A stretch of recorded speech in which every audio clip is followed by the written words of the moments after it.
we're talking about critical minerals, and the keyword being critical. And our involvement in this space is really as a connector between those projects that you spoke about and the capital. There's a minefield of compliance that has to happen in between, and we help navigate that. So where a miner will have a project, we'll help identify some of the risks there, put together financial plans and models, and introduce it and speak the same language as the capital. So as a connecting role, this critical mineral space is the next gold rush for the continent.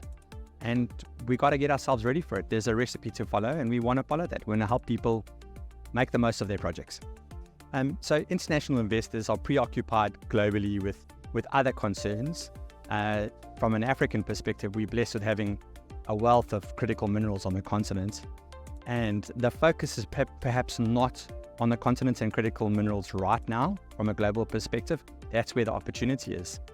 And so for us, what we see is going to market and creating that vision for people to go and say, here's a project, here's an exciting project, and getting in front of the right eyes. That's the real opportunity. These are long-term strategic projects that, if done correctly, could fundamentally change the economic landscape of Africa.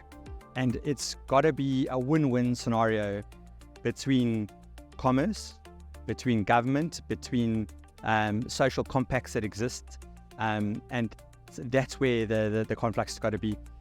If you approach the conversations with a win-win mindset, we're all going to leave this a lot better.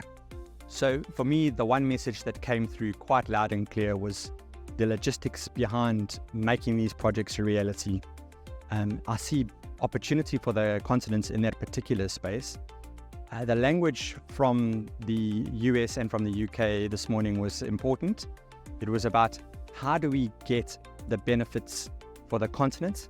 How do we upscale the products in continent before we shift it out?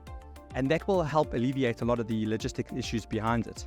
So if we're going to be in an extractive process, as with previous minerals, that's not going to work. We're going to need to find a way to beneficiate more locally.